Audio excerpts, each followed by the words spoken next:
What's up guys, Jay Vincent here. Today we're going to go over Mike Mentzer's heavy duty back workout. We're going to watch the exercises, we're going to see the comments Mike Mentzer makes and see if some of them are outdated or still hold true today when it comes to proper high intensity training.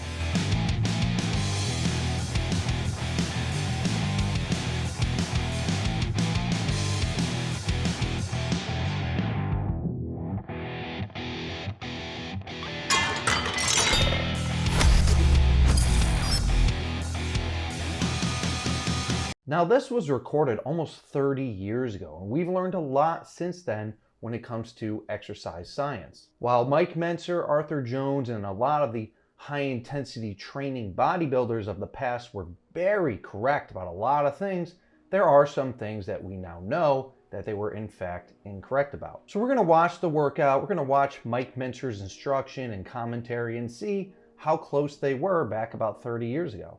I know that not everybody who's viewing this has a Nautilus pullover, but there are those who do.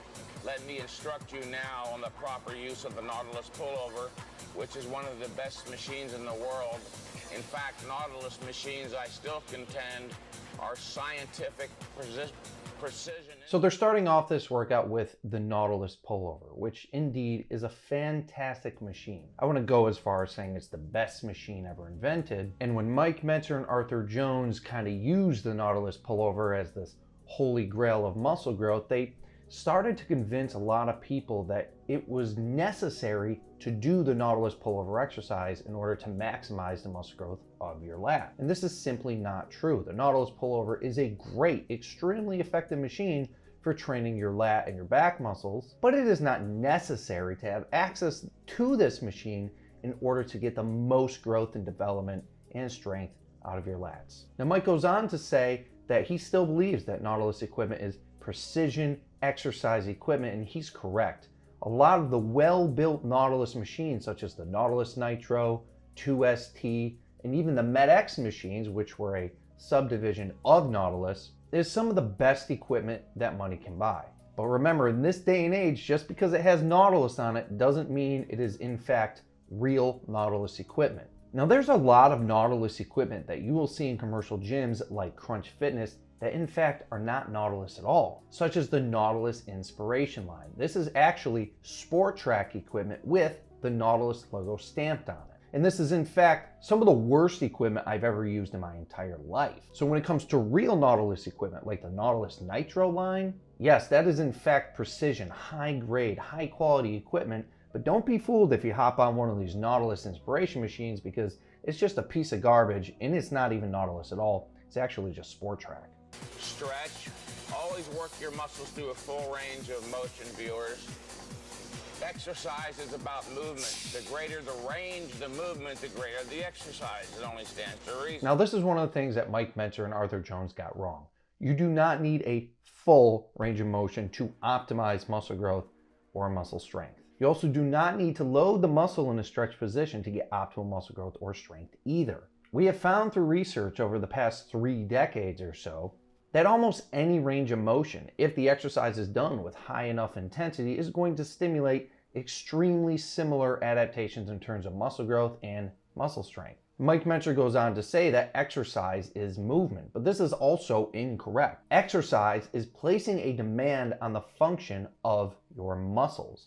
This function is not to produce movement. Your muscles can, in fact, permit movement, but your muscles work all day at preventing movement, such as when you're holding your arm out or sitting in this chair. My muscles are working to also prevent movement. The function of a muscle is to produce force. If your muscle, for instance, produces enough force to where it's resulting in a shortening or concentric movement, well then yeah, that produces movement. But movement is not required to cause a muscle to produce force. For instance, if I took a heavy dumbbell and just held it out, my deltoid muscles would be contracting extremely hard, but there's no movement at all. That's evident that movement is not required to provide muscle force, train, or recruit motor units and stimulate your muscle to get stronger and bigger. So Mike Mentzer was very wrong about this. In fact, you can do entire workouts with only time static contraction and see tremendous improvements in muscle strength and size. And I have people in my coaching doing it all the time. and there's no movement at all in any of these exercises, and they're absolutely brutal. If you want to learn how to do something like that, click the link in the description, book a free 30-minute call with me, and learn about my coaching, and I can teach you all kinds of ways to get extremely good workouts with very little to even no equipment involved at all. The cadence is a bit too fast. There you go. Again, the idea is to eliminate all momentum. Now, there are those who advocate 10 seconds up and 10 seconds down. They call themselves the super slow guild.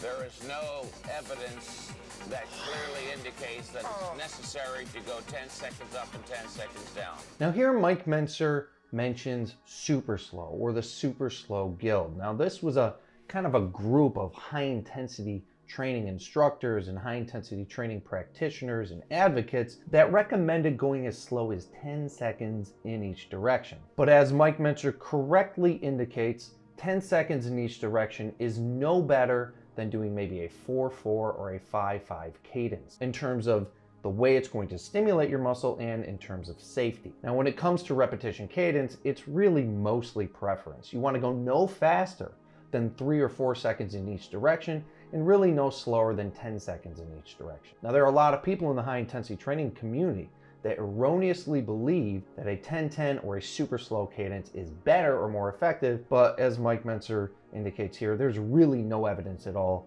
to support that. But if you so desire to do a 10-10 cadence, go for it. In my training studios, I kind of liked to go a little bit slower with older, more fragile individuals in order to really eliminate that momentum to keep them very safe. But just keep in mind, it's not going to be any better or any more effective. By placing his elbows on these pads, he's precluding the use of the bicep.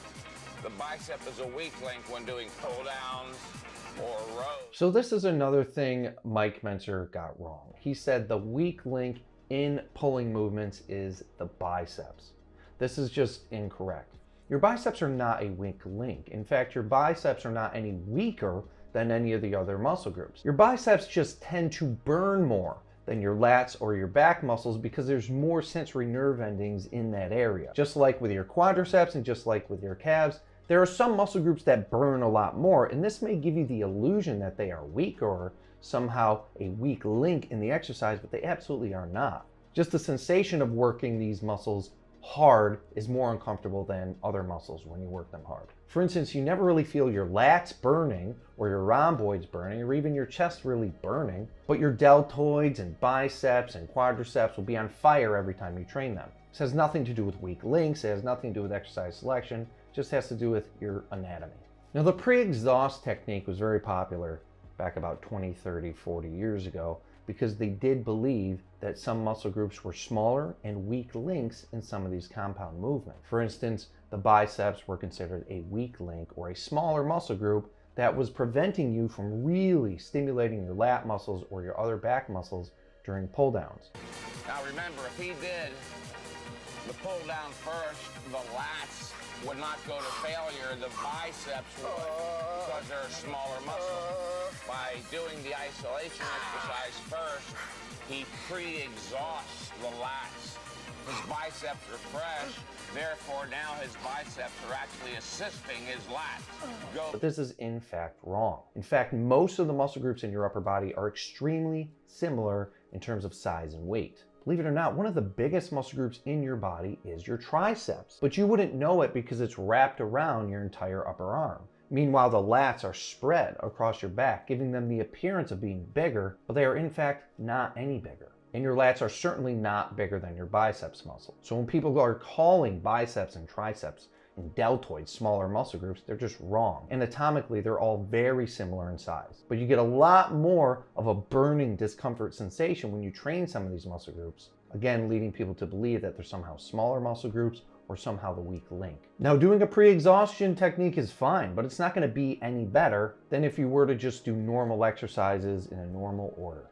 So in this instance, Mike Mentzer believes that doing the superset in this way is going to result in a better stimulus for your lats, but it's just not true. You're going to get the maximum stimulus for your lats no matter what order you do in the exercises. But in terms of the overall repetition performance, the intensity, the cadence, changes in direction, Everything looks very, very good in this video. All the exercises are done with control, with huge amounts of intensity. And if you were to go and replicate what you see in this video in the gym, you would get a very, very, very good workout. But again, by today's standards, there are some things that they did get wrong. There are some things that we learned, and there are ways to do these high intensity training workouts more effectively, more efficiently, and more safely. And this is what I outline in my golden era system. If you want to learn a more refined, modern way to do these high intensity training workouts, just go to goldenerasystem.com. Download my Golden Era system, which is a drastically updated approach to high intensity training without all the mistakes that they made about 20, 30 years ago. But for the most part, Mike Mentzer's heavy duty approach is very good and leaps and bounds better than any other bodybuilding program out there today. Because Mike Mentzer focused on the proper principles of optimal muscle growth, which is intensity of effort for maximum motor unit recruitment, adjusting volume and frequency to accommodate that intensity of effort, and controlling the weight and doing relatively slow repetitions to avoid beating up your joints in the process. So as long as you're doing that, whether it's heavy duty or Dorian Yates blood and guts, you're going to get an extremely good workout much more efficiently and much more safely. Don't forget to hit the like, subscribe, bell notification icon so you can be notified when I do more videos teaching you how to build the most amount of muscle, the best physique, in the minimum amount of time, and how to get your results as fast as possible. See you next time.